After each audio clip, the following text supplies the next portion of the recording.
Do not forget my stories, Senua. I am with you still.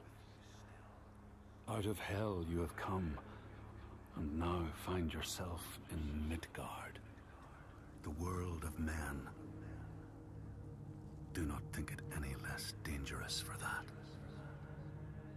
Your path has taken you far from home, across the boundless sea, and you must go on to the heart of this place, to the heart of man.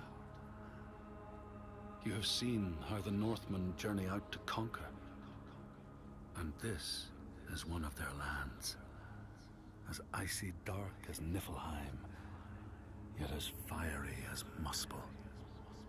It has not long been claimed, and they try still to tame it.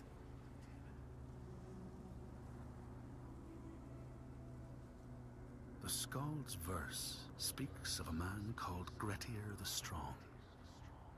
A strange and bloody life he led. And it happened in this land you have come to. Listen to his story, Senua, for it may in some small way illuminate your own.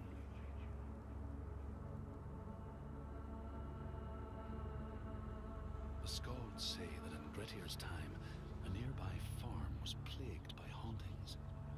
A shepherd called Glamour was killed by some evil force, found dead in the snow, bloated and black.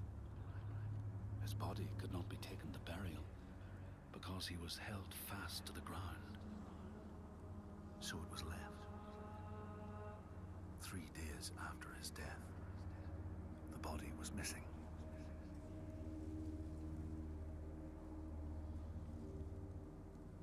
The Skalds tell how the revenant Glamour roamed the settlements, terrifying all those who lived there.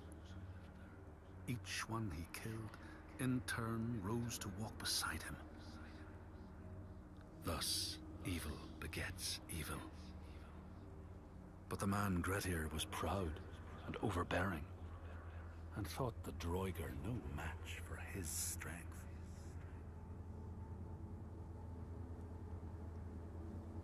The Skalds say that Grettir fought and killed the Droiger Glamour, but not before Glamour had cursed him.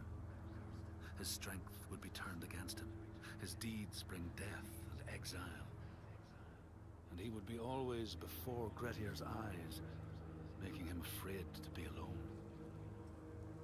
He saw all sorts of phantoms wherever he looked, and thus people who see things that aren't there are said to have Glamour's eyes.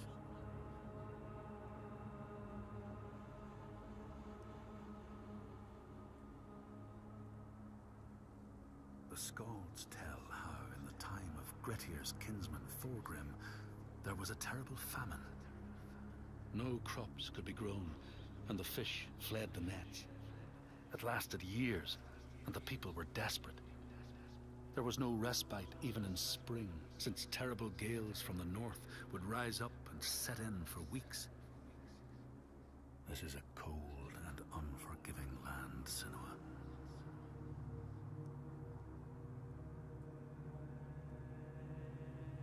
In the time of famine, at the place known as Rifskar, Thorgrim found a huge finback whale, beached and dead.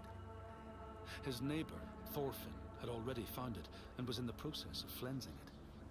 But Thorgrim claimed it as his own.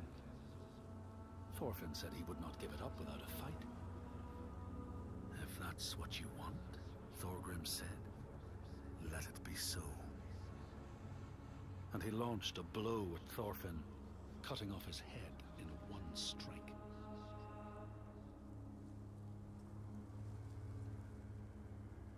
The Skalds say that the neighbors fought, armed only with the knives and axes they had brought to cut up the whale, even picking out the whale ribs to beat down their enemies.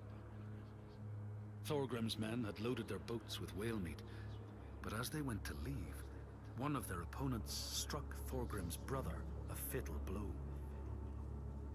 And this is how hunger fates desperate men to come to blows, striking out against one another to survive.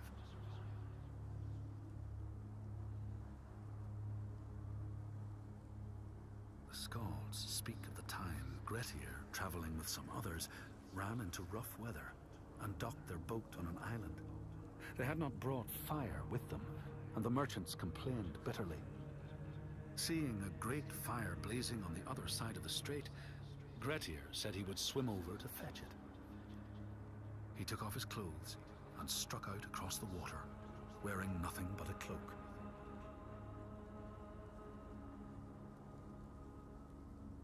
When Grettir came to the farm where the fire was burning, all was peaceful. By the time he reached them, his cloak was frozen stiff, and he looked like nothing more than some huge troll. The frightened farmhands struck out at him with the first things to hand, the burning logs from the fire. Grettir fought them off and got the fire he sought. But the sparks from the logs spread fire all over the house, and nobody survived the blaze.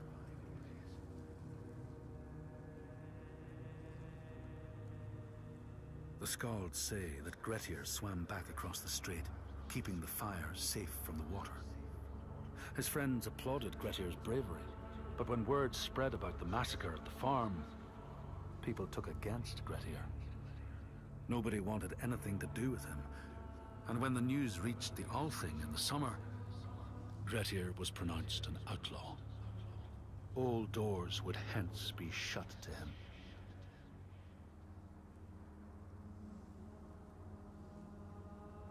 The Skalds speak of how Grettir, now an outlaw, took rest on the island of Haramsoy with a man called Audun. Grettir saw a great yellow glow like a fire rising from the ground. Audun told him it was coming from the burial mound of Kar the Old, who ever since he died had haunted the island, and warned him to stay away.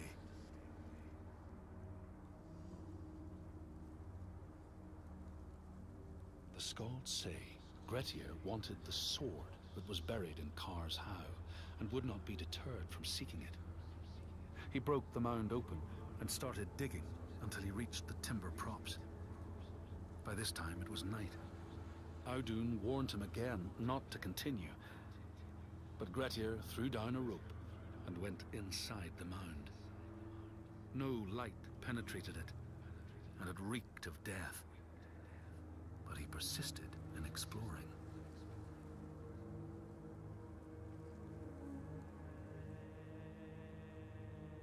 Grettir found the sword he was seeking, Kar's loom, buried in the grave mound. He went to leave, but before he could reach the rope, something grabbed him from behind, and Grettir realized the mound dweller would not let his treasure go. The two fought ferociously until Grettir got the advantage and chopped off the revenant's head. But Kar's loom would prove his undoing, fated to be the sword that killed him.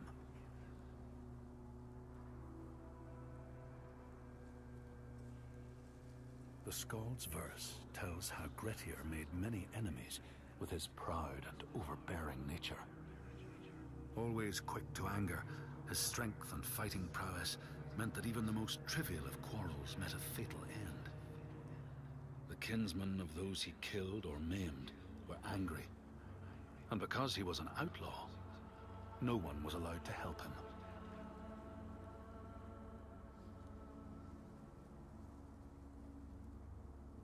The outlaw Grettir fled to the island of Drangi.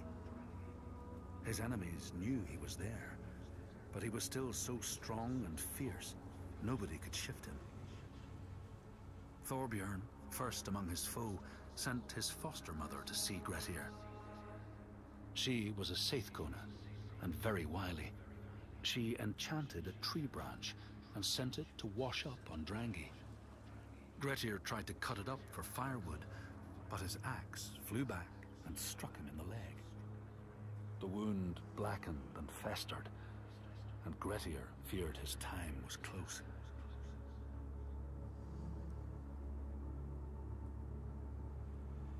The Skalds say Grettir, wounded by Seidr, was now so weak it was possible for his enemies to defeat him. Under cover of night, Thorbjorn and his men attacked his shelter. They tried to disarm him, but he clung so firmly to his sword, Kar's loom, that they had to cut off his arm to get it free. Then they used his sword to cut off his head, and the land's mightiest outlaw was dead.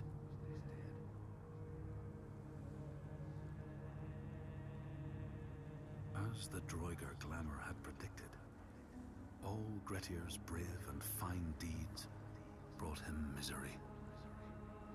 So fate makes prisoners of us all. But it was Grettir's nature that made him fight the Droiger, and Grettir's nature that led to blood feud and exile. So what is truly our prison, Senua? Is our path ordained, and we powerless to change it? Or do we blame uncertain powers for what we ourselves ordain?